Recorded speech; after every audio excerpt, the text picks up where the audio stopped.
shines, and the Islanders get a big 2 points, a 4-1 win over the Flyers. We have our key takeaways from this game, plus a look ahead to tonight's game in Philadelphia, and a whole lot more coming up on the Locked On Islanders podcast.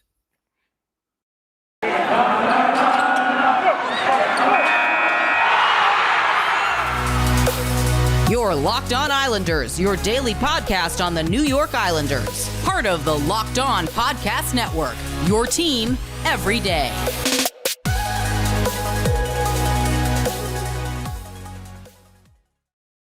Hey everybody, and welcome to the Tuesday edition of the Locked On Islanders podcast. So glad you could join us today to talk some Islanders hockey and to be part of the Locked On Islanders family. And thank you for making Locked On Islanders your first listen every day. We are free and available on all platforms. Islanders downing the Philadelphia Flyers 4-1 at the UBS Arena. And I'll tell you, lots of key takeaways from this game, but we'll get to the two biggest ones coming up. We'll preview tonight's game in Philadelphia, the only road game the Islanders have between now and the All-Star break. And we will have a rent-a-player who had a big but brief impact on the Islanders about 10 years ago as our Islanders' birthday of the day. If you've got something Islanders related on your mind, if you have a question, a comment, or a topic that you'd like us to talk about on the show, feel free to send us an email. The email address, lockedonislanders@gmail.com. And if you leave your first name and where you're from, we're happy to mention you on the show when we talk about whatever it is that's on your mind. You could also follow the show on Twitter at LockedOnIsles, and you could follow me, Gil Martin, on Twitter at Ice Wars, NYRVSNYI, and we'll keep you up to date on all the latest Islanders news, notes, and happenings. So a big 4-1 win for the Islanders. They hand the Philadelphia Flyers their 8th straight defeat, and it wasn't always pretty. This wasn't the Islanders' A game, but at the end of the day, it was enough to beat the Philadelphia Flyers, and the Islanders very important. The biggest reason for this win, by far, the play on 27 shots faced, at least 3 or 4 odd man rushes. The Islanders, especially in the first period and during one particular power play later in the game, very sloppy with the puck, turning it over, allowing those odd man rushes. But every time the Islanders defense faltered, Ilya Sorokin was there to bail them out. And, 26 saves is a decent amount. It's not like he stood on his head for 45 saves. But when you factor in the quality of the save rather than just the number of saves, this was a strong game by Ilya Sorokin, and realistically, the Islanders, could have easily behind 3-0 before they finally got on by Nelson's goal in the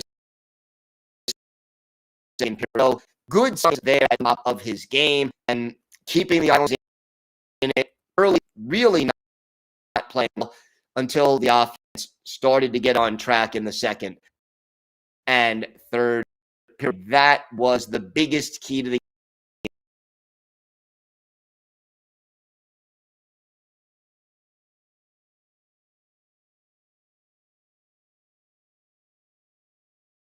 for the goal of the season, first goal of the season, and almost getting his first, but he did deflect it.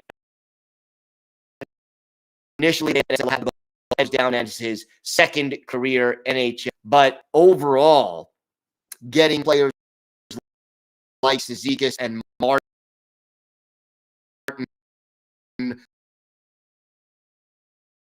off the schneid, be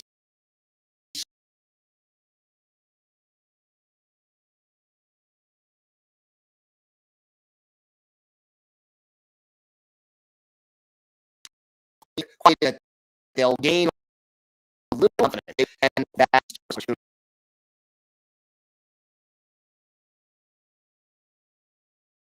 neither Matt Martin nor Casey Cizikas are the kind of players the Islanders on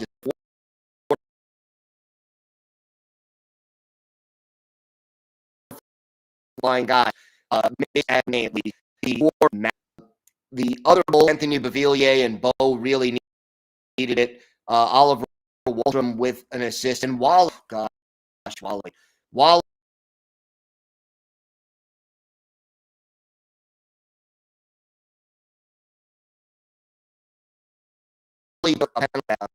Oliver Wahlstrom, okay, because they need players who are going to shoot the puck and who are going to get things done. But Wahlstrom, when you're up by a couple of goals in the third period, Oliver Wahlstrom takes a hooking penalty in the offensive zone that was just unnecessary, sloppy, and gave the Flyers an opportunity to get back in the game. And you cannot afford to do that. It's a sure way to get you into Barry Trotz's doghouse, and that's not where you want to have as valuable an offensive weapon as Oliver Wahlstrom. As far as Barry Trotz is concerned, thankfully, he was back behind the Islanders bench for this game. And it's not so much that I think Lane Lambert did a bad job behind the bench. He was fine. But the important thing was Barry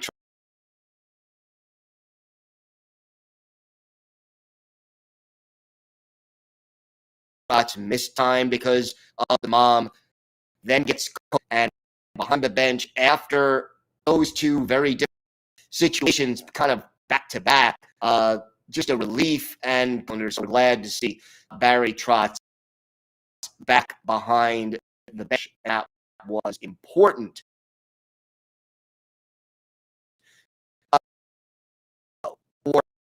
For this, as far as and through two periods of this game, three of the Islanders' top six forwards did not have a shot on goal, and that was Anthony Beauvillier, Josh Bailey, and Anders Lee. And when you look at the final shots on goal in this game, Kiefer Bellows, who moved up to the first line and at least put shots at net, he had only one shot on goal playing on the top line. Matthew Barzal, also on the top line, one shot on goal. Anders Lee on the top line, no shots on goal in this game.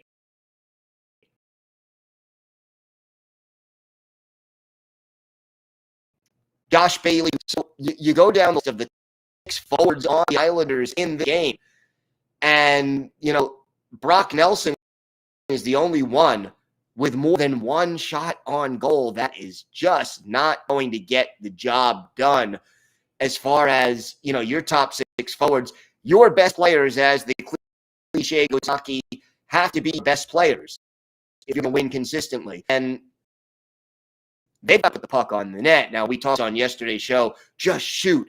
The shots were better overall, but it's coming from your bottom six forwards. Cal Clutterbuck, 2 shots. Matt Martin, 2 shots. Casey Cizikas, 2 shots. Zach Parise, 4. Oliver Wahlstrom, 5.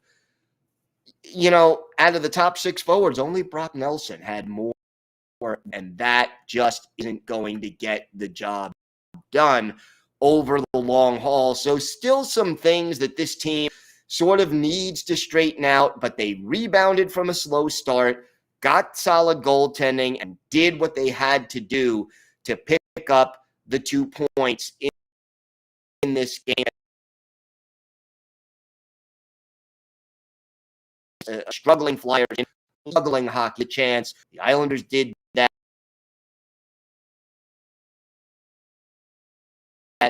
You bet the over tomorrow. When I come back, we have tomorrow's game in Philadelphia, also against the Flyers. An opportunity for us to start putting some wins together. That plus our Islanders birthday of the day, and we're coming up on the Locked On Islanders podcast. Today's episode is brought to you by your friends at BetOnline. BetOnline would like to wish you a happy new betting year as we continue our march to the playoffs and beyond. BetOnline remains the number one spot for all the best sports wagering action for 2022. It's a new year, and they've got a new updated desktop and mobile website. So sign up today and receive your 50% welcome bonus on your first deposit. Just use the promo code Locked On. That's Locked On, one word, to get started. And yes, betonline.ag will give you a 50% welcome bonus on your first deposit because you listen to the Locked On Islanders podcast. From football, basketball, hockey, boxing, and UFC, right to your favorite Vegas casino games. Don't wait to take advantage of all the amazing offers available for 2022. BetOnline is the fastest and easiest way to wager on all your favorite sports. BetOnline, where the game starts. So the Islanders and Flyers will be back at it again tonight, this time in Philadelphia. As we mentioned, the only road game that the Islanders have during the 11-game stretch this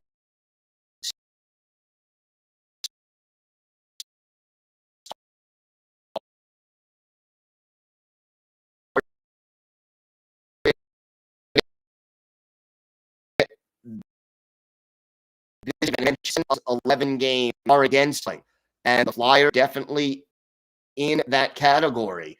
So a chance right now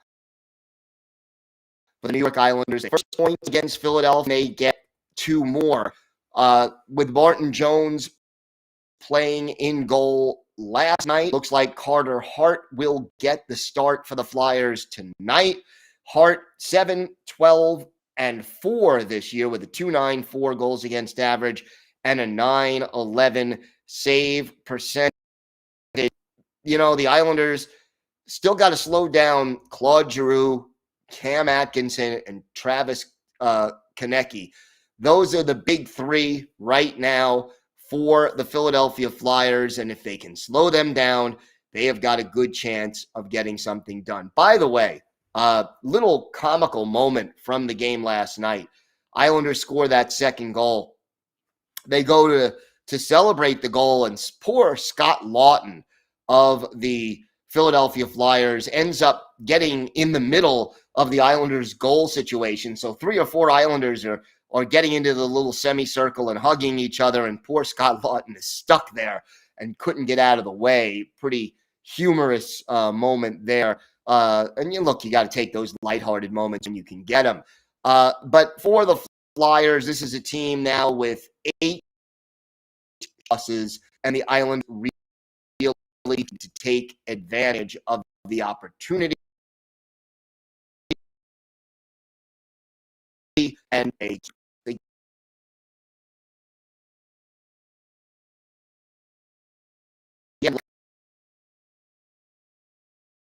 combination of and I several for the Wings, Scott Oscar Lindblom and Thomas Keke. Flank him, Kevin Hayes, centers and Riemsdyk and Gerald Mayhew on the third line. And then Connor Bunneman was the fourth line pivot with Morgan Frost and Zach McHugh on his wings. Ivan Provorov and Travis Sanheim, the top defense pairing. Justin Braun and Cam York were the second. And Keith Yandel and Rasmus Ristolainen were the pair. Ristolainen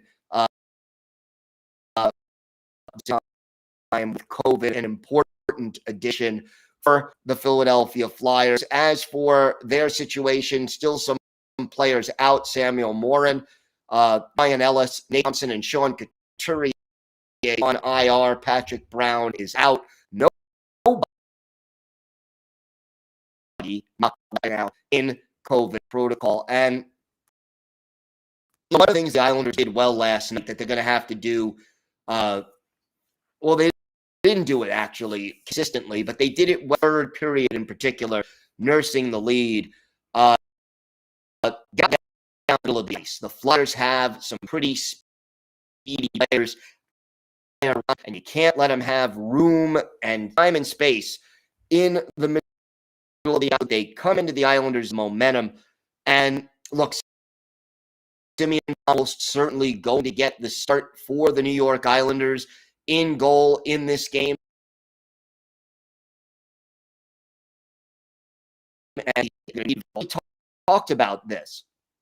Ilya Sorokin has been outstanding most of the season in goal for the New York Islanders.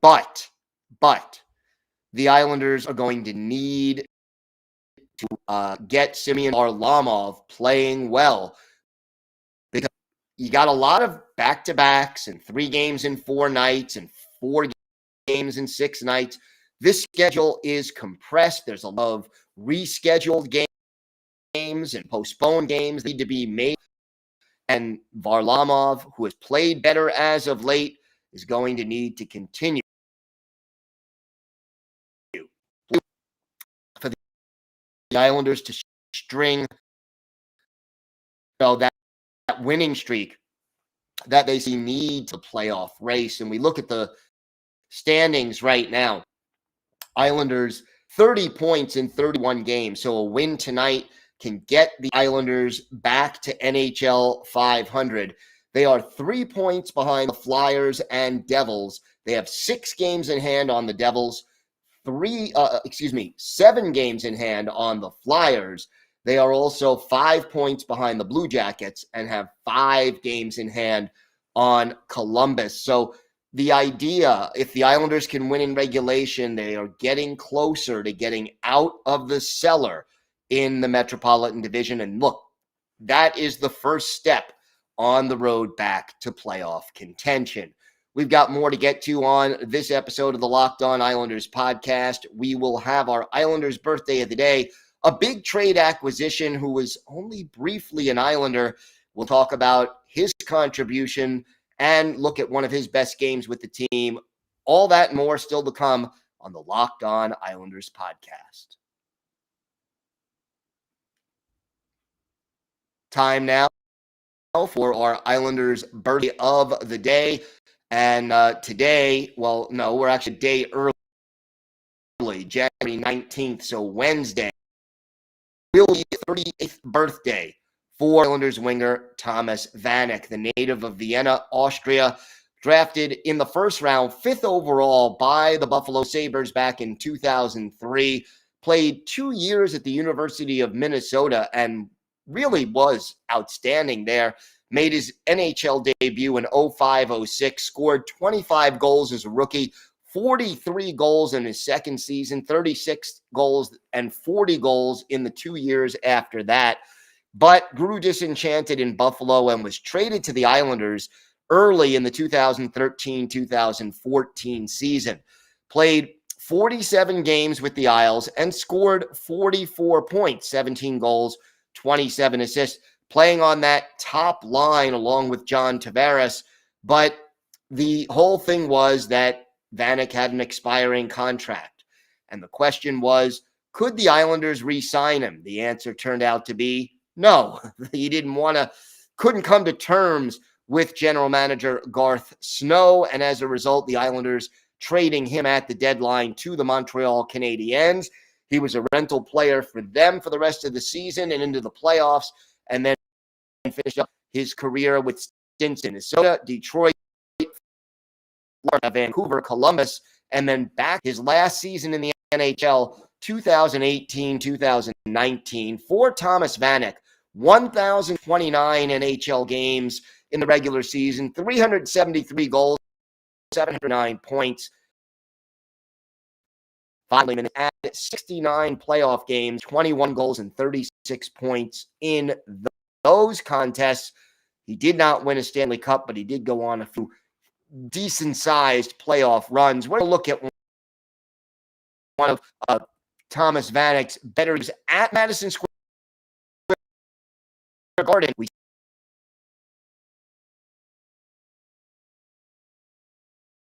take it back to December 20th, 2013. Islanders, Henrik Lundqvist were the Rangers, and the board was Cal Clutterbuck, a penalty shot, shorthanded no less.